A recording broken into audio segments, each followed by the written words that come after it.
Welcome to another 72 DPI online video. Today we are going to be unboxing Gloomhaven Jaws of the Lion. Now this game was designed by Isaac Childres and published by Cephalofair Games. This is a RPG in a box, essentially. You've got up to 4 players cooperatively working together to complete several missions, several campaigns, if you will. Today we're going to be unboxing it again.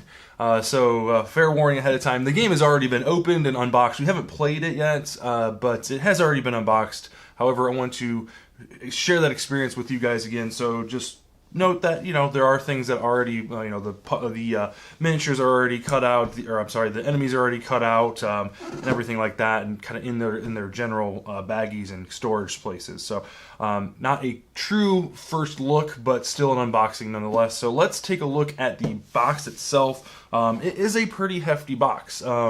Actually comes shipped to you with the lid it's already not fitting. Thanks to the actual cardboard inside. Some of the enemy figures and the tokens and things like that force the lid of the box not to close all the way. But do understand that after you get everything punched out, that the lid itself does close, which is nice. It's tight. It's tight. There's a lot of volume in here. There's not a lot of air movement going on. But once everything is punched out and in its baggies and its kind of resting place inside the box, the lid does close, which is nice. Nice to know. So main front here, we've got a nice artwork for the front cover of the game. Kind of looks like a treasure box of shipping container of sorts around the outside. So you've got some the name there. You got your 4 characters here. Those are the 4 playable characters. Got some information here. 1 to 4 players, 30 minutes per player. So the more players you have, the longer the game's going to take. It says age is 14 plus. But if you've got an experienced player at the table, they usually can help the younger people through the younger players through the game itself. But like I said, this is an unboxing video, so we won't get too much into the actual review of it. Let's take a look here at the back side of the box. So we got a wealth of information. They show you what the game looks like, the pieces themselves, all that, which is good information to have. Some games don't do that, and when you have a box that doesn't have that, kind of leaves a lot to be questioned, especially when you're spending 60, 70, sometimes triple digits on a game. If there isn't a picture of what's inside the box on the box, then that's a tough trigger to pull. So let's look at the back here. So we've got Gloomhaven, Jaws of the Lion. So you are a member of Jaws of the Lion, one of the most infamous mercenary groups in the rundown backwater. It's got a whole bunch of information here about what it includes. 2 scenario books, including 25 scenarios. Learn as you play guide and rulebook, which is great. This is a kind of a prequel to Gloomhaven, the proper game. That's the big box game. This is kind of like a prequel, kind of like an introductory into that world, the systems that it uses, and the game itself. 16 unique monsters with Standees, which is nice. City maps with sticker book that allows you to alter the map, which is again a kind of an interesting game concept where you're altering some type of piece inside the box as you play through the game itself. Let's see here, 20 event cards, 100 plus tokens, and then extra content revealed as you play. So this game kind of evolves as you play it, which is nice. So let's go ahead and open her up, shall we? So, like I said, this thing is really, really tight. It's on there. It's not coming off. There we go. Okay. So the first thing that we're greeted with is a stop, read this before you proceed. So it kind of tells you what's included here at the very top as far as learn to play guide, the scenario book, supplementary book, rules glossary, map board, sticker sheet, all that. FYI, won't be spoiling too much for you guys here. We'll just be kind of looking at some of the pages. Nothing really in-depth, not talking about story or choices or anything like that. Just want to look at what the unboxing experience is like. Double-sided here, so it explains all the different components and things like that. Kind of like an over 20,000 miles up type of view. So we'll set that aside there. We have our first supplementary scenario book. So this, as you can see, has a couple different pieces of information. It looks like we got some map pieces here. And from what I remember reading about, this kind of is a kind of like an appendix or a addition to the scenario book itself, which is right here.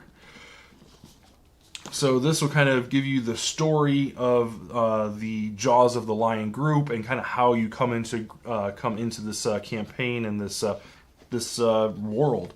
So these are kind of like the tiles that you'll be working with, not necessarily cutouts and things like that, and piecing together environments. All the environments are included in this single book. The supplementary book, however, offers, so like you see here how this is kind of cut off, there might be additional map in one of these pages that you add to it to kind of extend the map out a little bit, so to speak. So that's pretty cool. Looks like you've got some different terrain types. It shows you where enemies spawn. This looks like where you would spawn your characters. But yeah, all in all, the pages look great, full color. It has some nice information for like rules text and special rules and things like that. We're not going to go too far in it, but it's got pretty much everything you can think of in there in this nice spiral bound book, so it sits nice and flat. It does look like there are some actual maps that cross the bind, which is, there's really not much you can do in that instance, but be aware of that. Learn to play guide is next. So let's see here. This kind of gives you, this gives you like the rules, setup. This gives you kind of like different abilities and things you can have. Fully color again. It's got some nice artwork and things like that. It's got full color diagrams, which is fantastic. It kind of explains what the different cards and abilities do. Here's your character sheet. This is kind of, like I said, a D&D style game, D&D light, if you will. Rather than rolling dice, you're using these modifier cards in your modifier deck that you will evolve over time. Different types of weapons and moves and, the character's abilities, spell cards, all that stuff is included in here. The play area setup, so that it's nice that they give you... This is something that not all games do, and I think this is something that everyone should include in their game, is what does the game space look like? Right? What am I supposed to have set out, and what is it supposed to look like when all is on the table? That way, you're playing the same game that the manual is trying to teach you how to play, and you're not like reaching, okay, this is saying to play with this card, and where is that at? This kind of gives you kind of like a starting point, which is fantastic. It's got some nice lettering and numbering, so you can see what they're talking about, where they're talking about it. But yeah, overall, just great. Looks like a great rule book. Learn to play. We've got a glossary here, so this will tell us a little bit about the different monsters and kind of like just a good old-fashioned glossary, right? You want to know how something works, or something comes up in the game and it says immobilize. Like, okay, what does that mean? You look up immobilize. Okay, here's exactly what it means. It tells you, you've got a paragraph worth of text. It's easy to read. It's not some crazy font that they're trying to get fancy with. It's still stylized enough to where it's not Comic Sans. But yeah, just a nice book to keep everyone on the same page, and just if you have a question, this is a great tool to have at the game table. Next up, this is kind of what we were talking about with editing the actual game as you're playing. One of the things you'll do is while you're playing through the campaign, the scenario book will explain what stickers to take off of this sheet and place in what quadrants. So right off the rip, when you start the game, you have nothing discovered in Gloomhaven. So these stickers, as you play through, you'll peel these off and it'll say take sticker 1 and place it on 3B. So you'll take that sticker and plop it right there. Keep in mind, you don't have to do this. Obviously, it's game altering. They're meant to be permanent. So if you don't want to make permanent changes, you can always do something like stick these on some type of cardstock to give them a little bit more thickness. And then when you go to play your next game, just remember which ones you need to place out. You can keep tally, or keep them in a separate bag or something like that, and basically just set those on the world map. And then as you go, just pull more out and stick them not on the game board, but stick them on like some type of cardstock or construction paper. That way you're not altering the actual stuff themselves. So here it is. Like I said, we've already unboxed this game as it is. From here, you would normally be greeted with a whole bunch of cardboard punch outs for like the different components themselves. I can tell you from experience, punching these out, that was great. I didn't have any tear on me. They were, they're fantastically cut. As far as the actual pieces themselves go, they get pretty small. It's a nice thickness as far as cardstock goes. So you've got quite a few different items here that you need to use it throughout the game. I haven't played it yet, so I'm not really familiar with the different meanings behind all this stuff. But you've got, looks like some type of rubble pieces, some overgrown pieces. You've got some traps and treasure pieces in here, brush and things like that.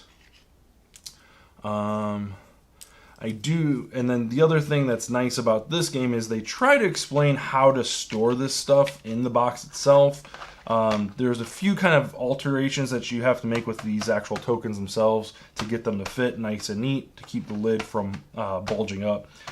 So next up, we've got a couple more pieces here. Again, I haven't played the game yet, so I don't know what all these are. So this is kind of, it's got like a different column type of thing. Inert, weaning, and strong. I'm not really sure what that is, so I'm sure it'll be explained. Looks like you've got some life counters and experience counters, or maybe this is magic. I'm not sure. You've got 4 of them, so I imagine those are for the players themselves. So that's like health tracking and things like that.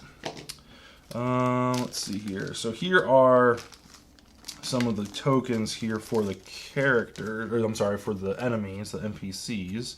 So you get tons of nice little baggies to put everything in. This is much appreciated. Some games don't give you this stuff. Some games give you too many. This gave you, I think, the exact right amount, and they kind of explained how to put things together. So here's an example. Each character or creature type has this like little token card. This is for I believe this is for like turn order. So you basically place who plays what order and things like that. And then each of the 4 characters will have their nameplate as well. So again, these are the same thickness as the tokens themselves. They do have little standees, plastic standees, which is great. So when you're playing, they can stand up on the board himself, which is fantastic. There are 2 different, speaking of standees in this plastic, there are 2 types. You've got white for the common enemy, and then gold kind of represents like a higher end, higher lieutenants type of enemy, who might have higher hit points or stronger as far as like spells and abilities go. But you got a whole bunch of different kinds of characters in here. I mean, there's the box said what, 13 different types of enemies. You've got bosses and things like that, so I won't go too far into those. But yeah, there's just, I mean, guys for days. And they all have their little nameplates in there. There's another one. So we've kind of got a couple, let's see here. So we'll save the miniatures for last. Here's a couple more bad guys. So you've kind of got a couple decks in here. These are, like I said before, these are the combat decks that you'll have. Kind of alters how your character plays and things like that. They each do something different. They have negative effects as well, which is interesting. The cardboard themselves is nice. It's a glossy finish. Doesn't seem like it'll catch. It'll be pretty easy to deal out, shuffle, things like that. They are the miniature cards, which I'm not really a fan of the miniature cards, only because it's hard to shuffle them. You kind of have to do kind of like the pile, the regular throw shuffle. You can't do like any of like the riffle shuffle or anything like that, which is unfortunate. But to save space, it's nice that they include those. Looks like you have some different weapon cards, and I won't get too far into here, but they're Yeah, they're the same size, the same texture, everything like that. I don't want to reveal too much in here as far as like what kind of abilities and things like that weapons have. I know these aren't the cards that are altering the game throughout. These are just kind of cards that you'll pick up. These are the cards that you'll pick up and kind of alter the game. So there's kind of a seal over it. You can hear there's something in there. I'm not sure what it is, but you've got one that has A, B, C, and D on it. So you've got 3 boxes that you'll unlock throughout the campaign. I'm not going to open those up here because those are obviously secretive. So that's kind of cute. You know, it's just something to add a little bit more pizzazz to the game as you play through it, and kind of, you know, keeps the game on its toes and fresh, and, you know, it's not boring and things like that. One of the cool things about this game is how the monster trackers are represented. So you've got these 2, and they're all the same. You've got 2 of each. So you've got these 2 that have 10 slots, and then 2 that have 6 slots. So when you have a monster that pops out, each monster has one of these cards. And to keep the game feeling a little, let's see here, to keep the game feeling kind of like fresh and unique, and it's not just like, oh, there's one of these worm monsters. He's got 5 hit points. He does this damage, and he does this. This is how he moves, and things like that. Each monster has kind of like this card that has 8 different styles of that creature. And when you're playing, you slide this in here, just like this, and it tells you what one you're playing against, and then you can have multiple of that same monster for that interaction. So, you know, I think I'm almost certain this tells you how difficult or what level these creatures are. So you've got 0, 1, 2, 3, 4, 5, 6, 7. So you've got 8 different faces for each individual creature, which is really, really cool. It's a unique way to kind of keep the game scalable, so you don't have to worry about like, oh, my characters are too powerful and they're crushing the NPCs, and it's just it's just too boring. This is a really neat way to kind of scale the game, if you will. You've got some other cards in here. I'm not going to pull them out. These are kind of like move action cards for like the creature, for the NPCs, the bosses, and things like that. This tells you how far they're moving, if they're doing ranged attacks, or, you know, things like that. Let's see here. You've got kind of a similar one here. And let's see. Here's some event cards. We will not be showing those. Those have like different outcomes and story tells and things like that. You got a few more baddies in here, tucked away. And so, the last piece that I wanted to talk about was the miniatures and the actual characters for the players. So, each character has a standee. We'll look at those last. So, you've got all 4 right there. And then you also get this cute little box that is kind of marked with the same insignia as their standee. So, each character has its own box. Inside the box, and like I said, I've already opened this up and kind of organized it a little bit, so I'll kind of break it out for you guys. So in your box, you get a couple different pieces of information, a couple different decks of cards. So let's see here. So here's like their main starting level 1 modification deck. It's got all the same kind of cards that we found in here. So this is the extra cards that you'll get along the way. Each character has their own starting deck here. This is where the game kind of alters for these characters. You don't open these until you're told to. This says reaches level 5. This will tell you to open it up when you're instructed to do so. So this is, you know, and this is the same. It's got the same insignia as your actual character. So this is unique to this one character, which is really cool.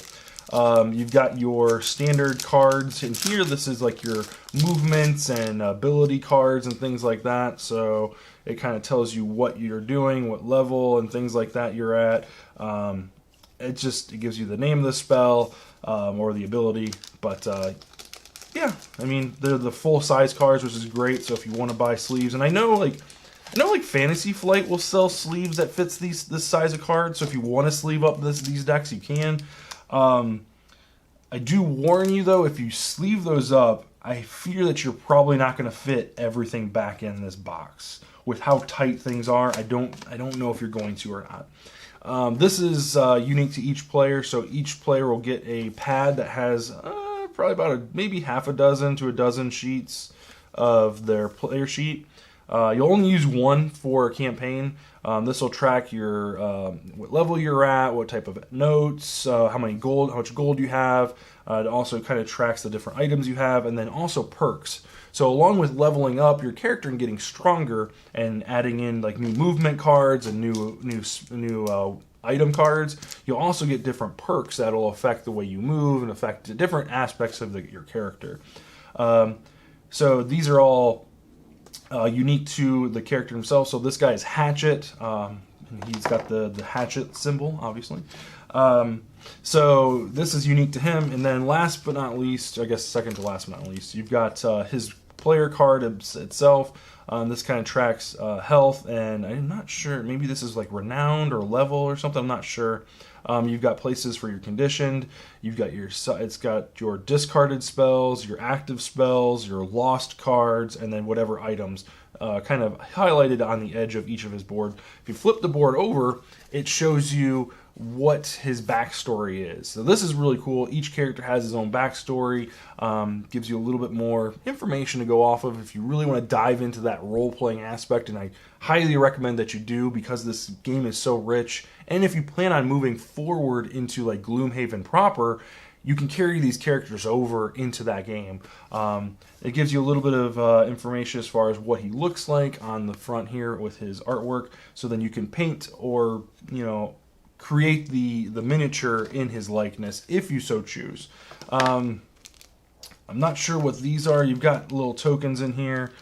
These are cardboard tokens that have the little Hatchet logo on them, and then you've got his nameplate for initiative as far as who's playing first and things like that when you get into combat. So with that being said, let's go ahead and open up the miniature here. And these came in pristine order. I love the way they look. They're nice size-wise.